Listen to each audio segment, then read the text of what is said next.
What's up, everybody? Welcome back to another video. Sorry if I'm kind of groggy today. I didn't get any sleep last night. Woke up this morning really excited to jump back on this project. The customer came yesterday afternoon and wanted to look it over to see what I had done because he had not seen it yet, and he lives relatively close by. So I always suggest, especially for you new artists, if you're doing stuff like this, your customers are always going to ask you if they can come in and look at it, see the progress. I always recommend it personally, especially if they're like a really cool customer like this guy, because they're going to appreciate what you're doing for them once they see how it progresses.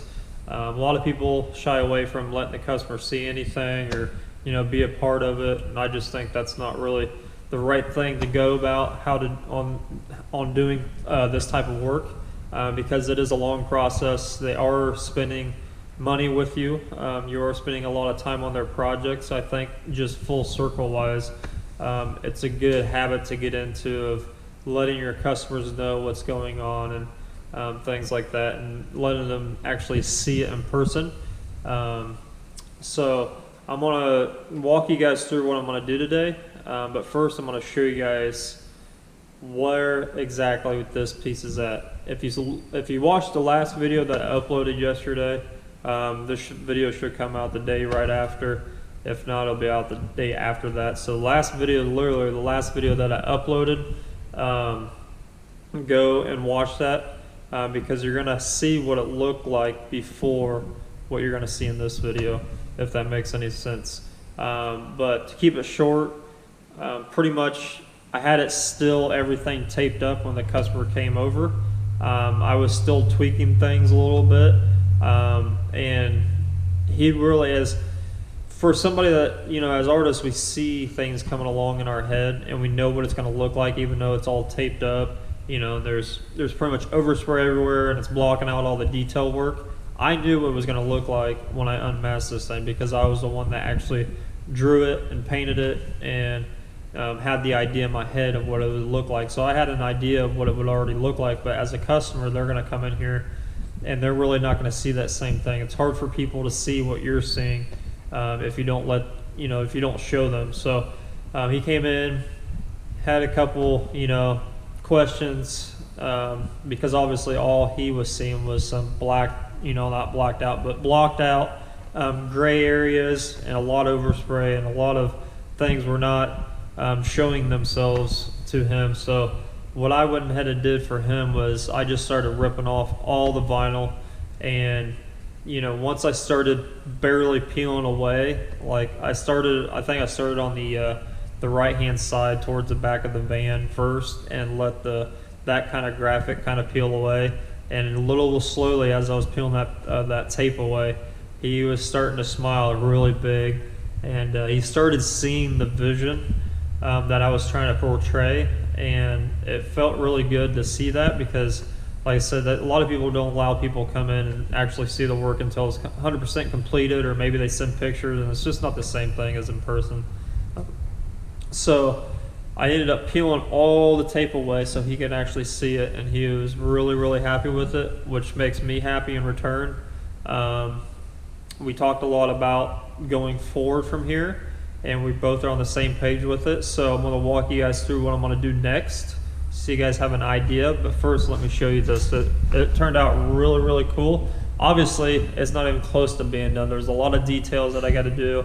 There's a lot of things I'm going to add to this, but you guys are going to get the gist of it just by looking at it from the last video. Because the last video, like I said, if you're not, if you don't do this stuff for a living, you're really not going to see any of the work. So without peeling off everything, you're just going to see a bunch of paint everywhere, and it's just not going to make sense to you. So this is what we got so far.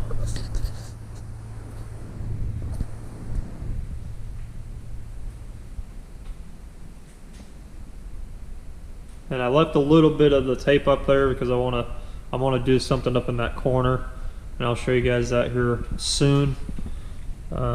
Need to peel the rest of this off because it's actually hiding a little flame lick that I did up here.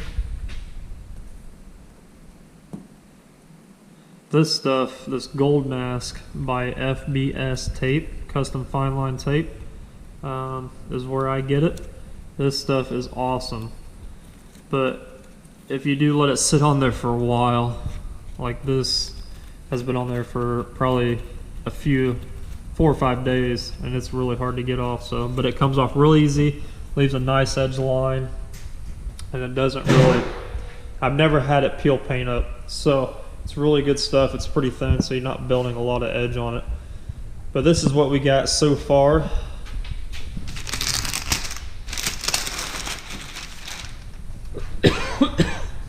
So you can kind of see the little bit of a detail I started doing in the palm tree. I really didn't want to peel this up, but he wanted to see it. He was dying to see it, so I ended up just peeling it all up because I do have some more detail and stuff in the tree wise and the branch wise to do, but the game plan that we came up with, that's perfectly fine. I can finish it the way it is. But you can tell the sun in the middle, and it's got the logo of the Grateful Dead skull in the middle. We're going to be doing something inside of here, and I'm going to be finishing up. You see all this area around here? We're going to be finishing up with another color branching out. So it's going to be multi-layer for the sun. We got the palm tree going on over here. Then we're going to add something over here. It's going to be a beach theme, so it's going to have water and probably a little bit of sand and some other little fun stuff going on in here. But today we're going to be working on this palm tree. I'm going to kind of leave that right there. But as you can tell, I just fine lined it. So it's a really just a fine edge. You know, a lot of people would be fine with this. You can just leave it like that if you really wanted to. But I'm going to show you guys how to take this to the next level and just keep adding that detail and keep it going. Because the reference picture I based this off of, he really liked the palm tree in it. So we're going to do, not trying to exactly copy it, but we're going to give it the same idea as what's in that other picture that we had.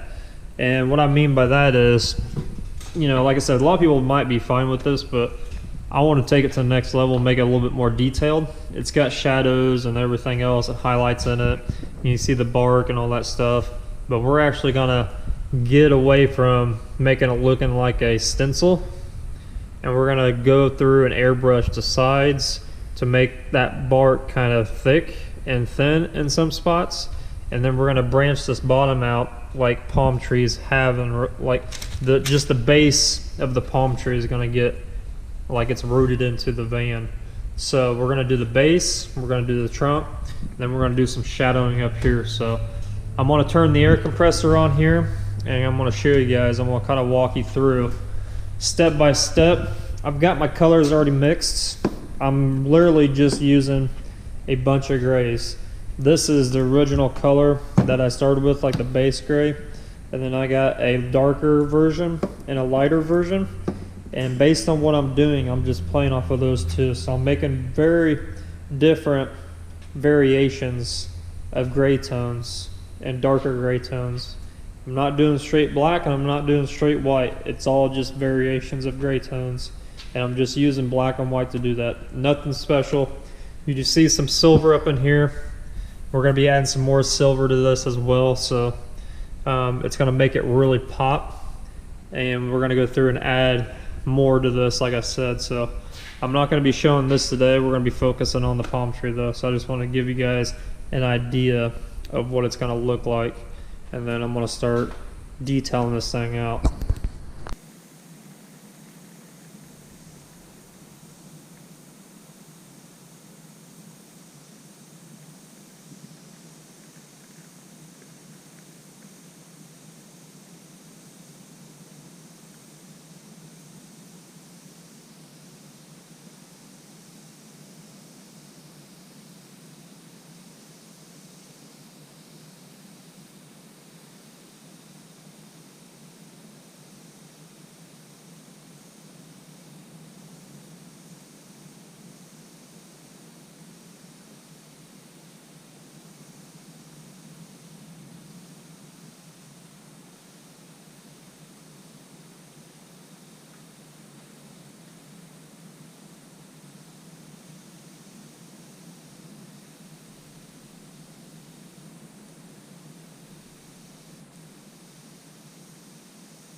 So what I'm doing is I'm pretty much just tracing it. It's nothing more, nothing less.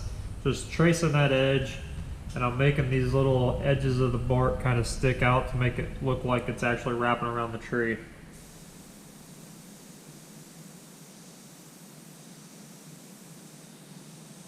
You know, this stage, it doesn't have to be perfect. It's just pretty much like mapping it out to get it to where it's got that shape and everything you want. But with the sun facing this way against the palm tree, I'm going to go back in with the lighter gray, kind of like I have on the edge here. I'm going to go back through and I'm going to fine all this up.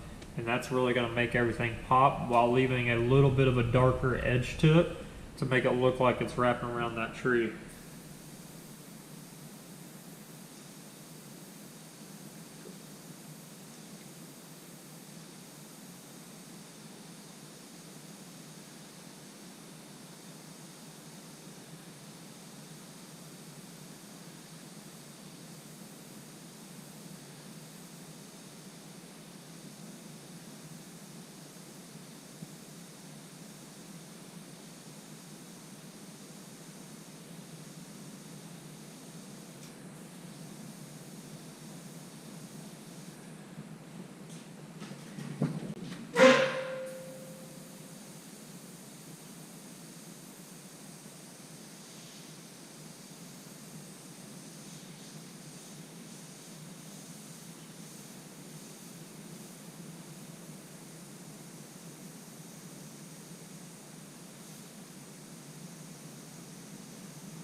Alright, so I'm going to give you guys a little bit better view of what it looks like right now. And I started at the base a little bit, kind of giving it that shape. But all I did was pretty much just follow that edge on that line to kind of hide that fine line masking up of all that paint buildup on that edge.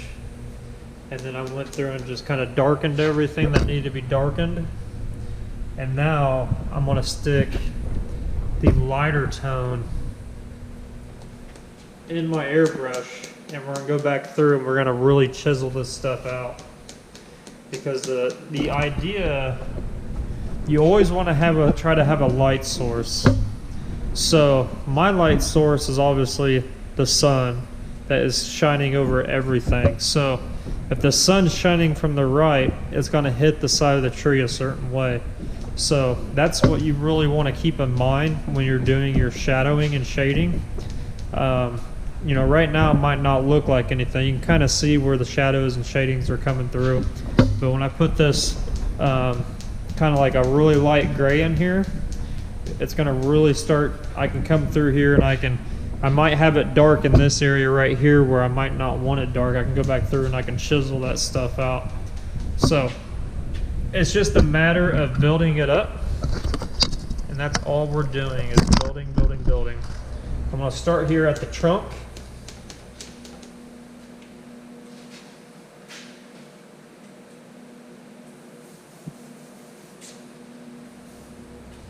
And what's nice about working with pretty much, you're only working with two colors, black and white. So you can always, I can always come back through here and, you know, make another custom gray tone that I need for this particular piece. So you're not having to worry about all your different colors and everything. You just literally just come in here, make your own gray tones.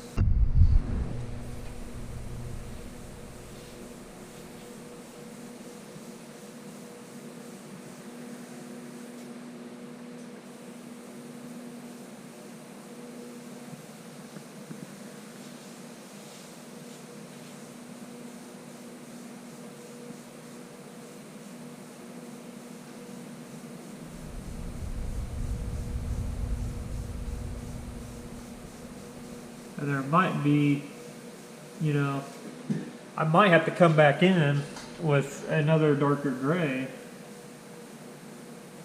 to really get it across on what I'm trying to do.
So, I like how this is coming.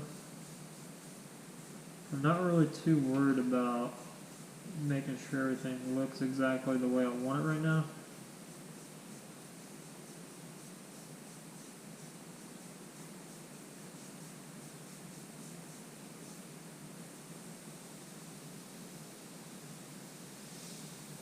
because that time will come, but it gives me a good idea of the base of what it's going to look like.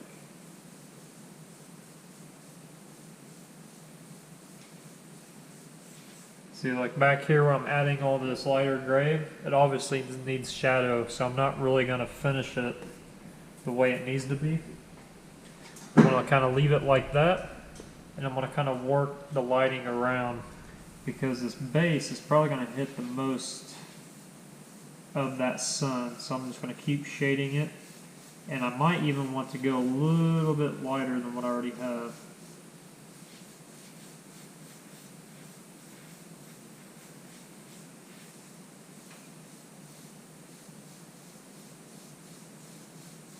But it will come back and I will add some shading to the base of this. It's almost like you're painting a tree trunk, if I can explain that to you, with all the grains and everything. A palm tree's kind of got the same grains, but they're just kind of cut. They kind of branch out every little bit. I don't know how else to explain it, but most of you guys know what a palm tree looks like. We're just kind of exaggerating a little bit.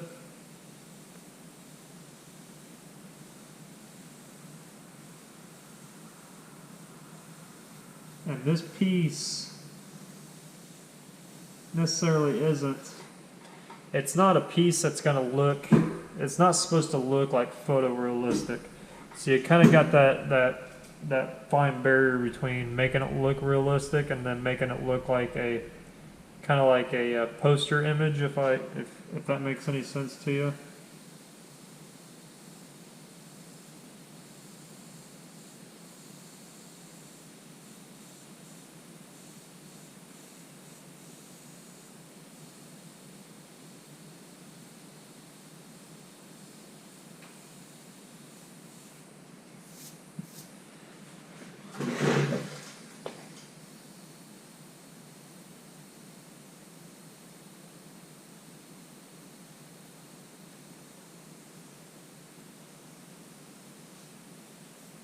And that's what's fun about doing a lot of this stuff, is when you get those customers that want something, but they don't want it, you know, like I said, it's kind of exaggerated.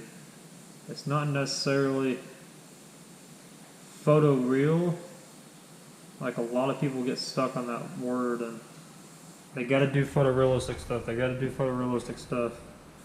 But the fun part is, you know, kind of using your imagination to make something out of nothing, or something out of something people are familiar with, and be able to step back and those people be able to tell you, yeah, that's a palm tree. I know what that looks like, but it's not necessarily an exact real life interpretation of a palm tree, if that makes any sense.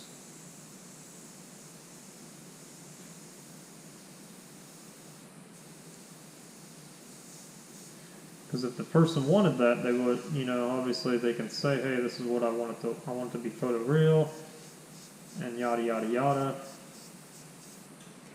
But that's not what this,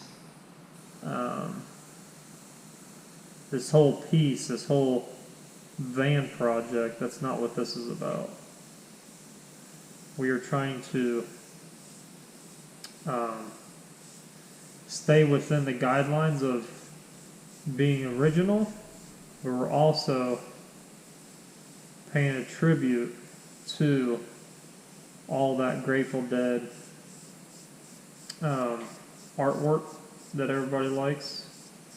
So we're kind of walking that fine line of, you know, keeping it original to me as far as the artist goes, because I wasn't the one that created all the Grateful Dead art, but yet we want to keep that originality of that through the whole process.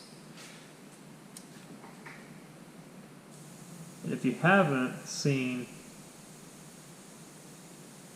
what I'm talking about as far as I keep saying Grateful Dead art, go look it up on the internet. Their posters, their t-shirt designs, everything about it is just organized chaos. But they're really super cool. As an artist, I appreciate it. It's really nice to see something that you don't see every day, but it's also been around for a long time. And every design is made by another artist. So you can see the differences, but yet they're similar in a way. And that's kind of what I'm trying to portray here with this van. Some may call it like a cartoony look. I don't necessarily think it's like it's a cartoon, but it does have that kind of feel of it being almost like a cartoon, because it's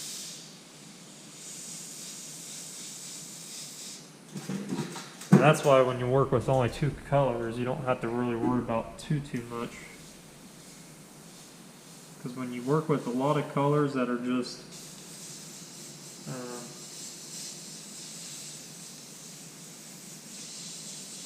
a lot of colors that are, you know, a lot of contrasting colors, complementary colors, you gotta really think about what you're doing as far as what you're putting down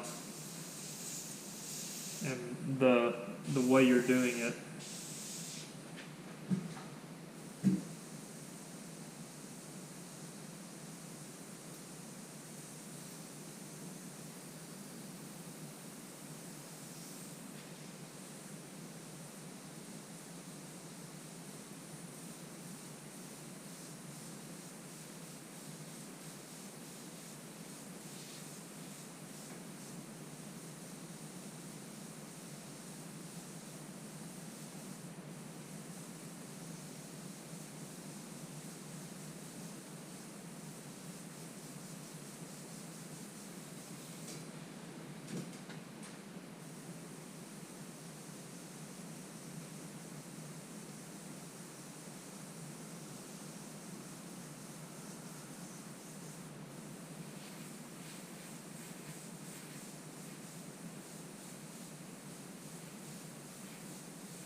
And the best advice I can give you as far as like adding detail goes, I always change things up every once in a while just to keep myself interested. But the main base of what I do when I add detail work, such as like fine lines or like textures and things like that, I always do the detail work first, and then you'll see me go back over it and I'll do the shading.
You might not be able to see it on the camera, but inside this palm tree in person, there's a lot of textures going on in it. Not like too crazy, but I'm going to call it shadowing. That way you guys can understand what I'm talking about.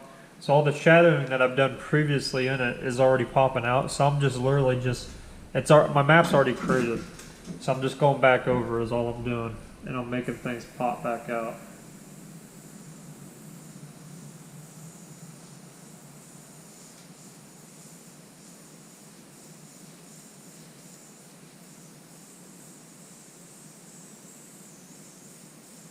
And that's another good thing about, over reducing your paint. It's going to be a little bit more friendly with you, and you're not going to completely cover everything up that you just did.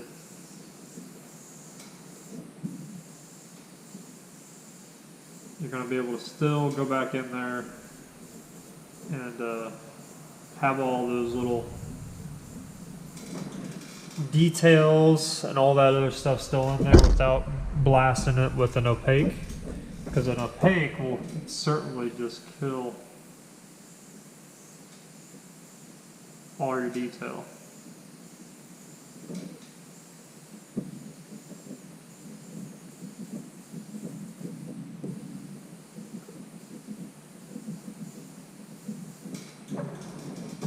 So we want to try to not kill it.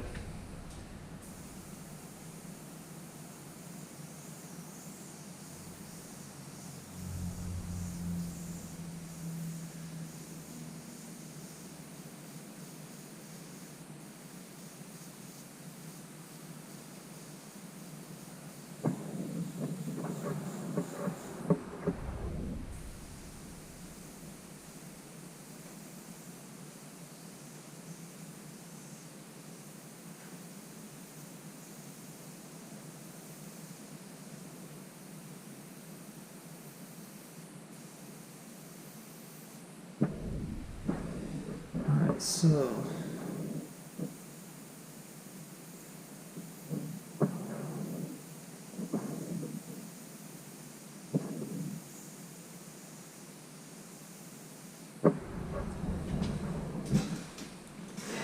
I'm really digging this right now.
Alright, I really like that.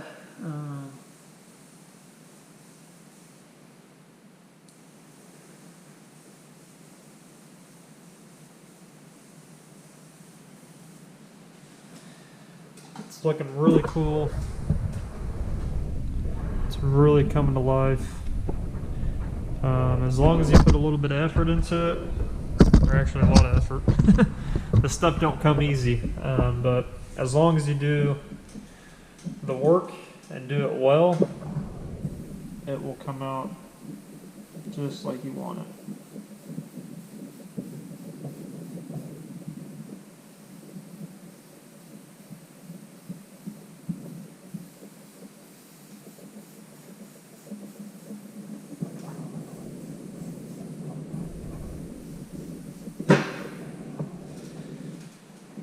So, when we stand back, we always want to take the time to stand back and look at your work.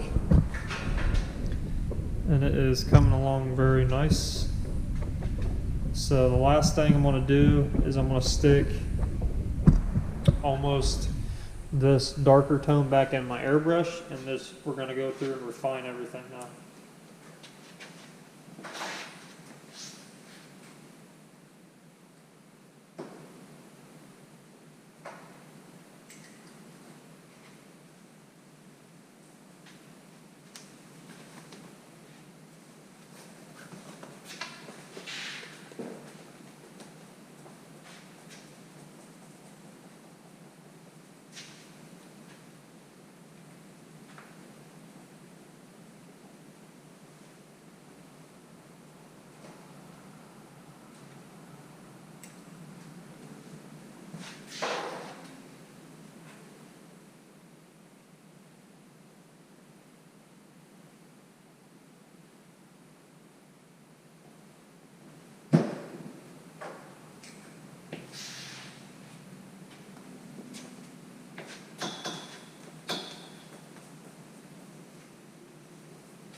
It's not totally refined. It's exaggerated art, trippy art, some might call it. Which is, to me, that's about the funnest. It's just fun art. So I can appreciate that.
So for some of you might wondering why I'm keep going back and over and over and over some of these spots is I over reduce my paint by a lot, and that allows me to get really tight details and really kind of like finer lines. So with doing that, the problem with that is that it takes a while to build up. It's so transparent because I got it so far reduced down that I kind of have to honestly keep going over and over.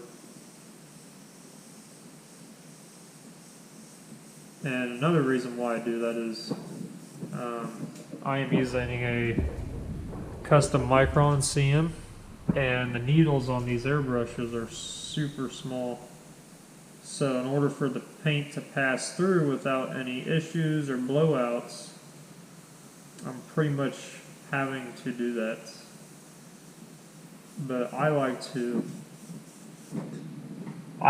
build my stuff up. I'd rather do multiple layers of something and build it up the way I want it, rather than putting down one line, that's it, and not having any room to work with it. But that is just me. That is just my preference. A lot of artists like to get in there and get stuff done. I'm kind of one of those guys too, but I also like to play around, I guess, with my subjects and see, because I'm never doing the same thing over and over again. It's never the same thing, so it's kind of like a playground for me. I like to come in here and really just mess with the boundaries of certain things, and you might see me once in a while mess something up and go back over it, or correct it, if I must say.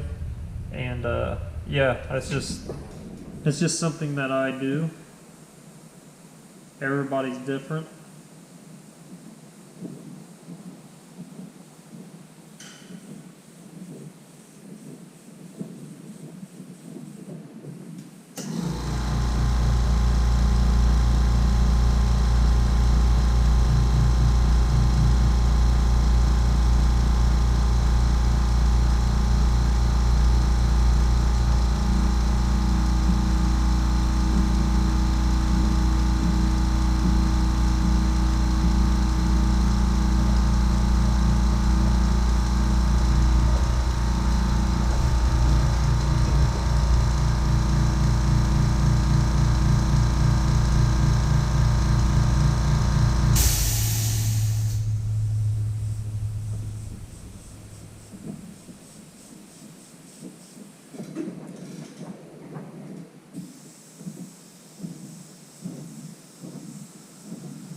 And I also use a very low air pressure.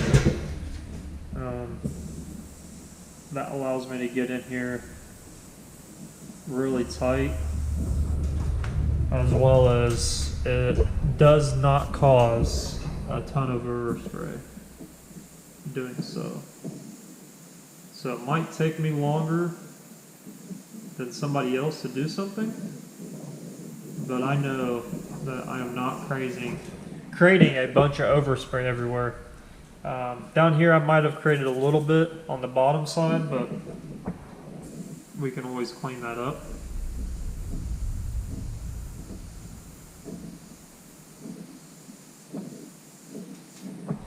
Airbrushing is pretty neat once you start to see things come to life. But you're pretty much it's layers, layers, layers, layers. I don't know how else to explain it besides you're just shading and layering and coming up with anything that's really cool that you would like.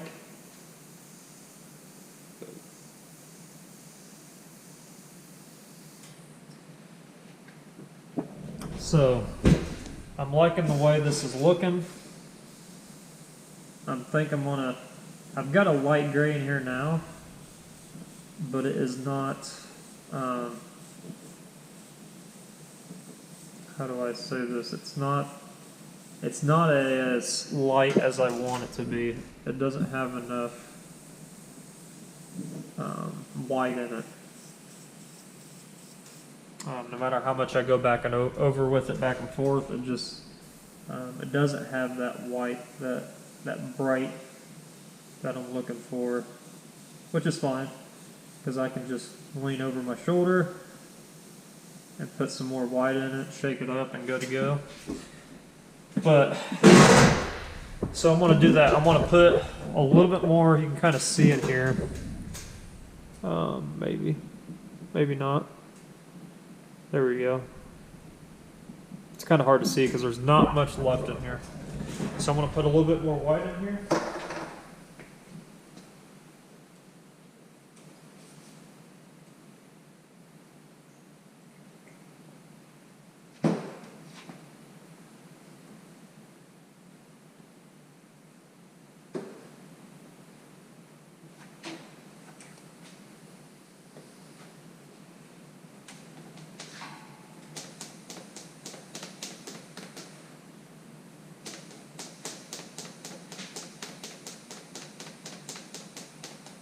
And what we're going to do now is we're going to try to stay in the area realm of the sunlight hitting it. And then we'll go back in with the darker gray, and we'll come back through here and we'll just kind of tighten all this stuff back up. So you got to do like we call it a push and pull method. You're pushing it so far with one tone and you're pulling it back with another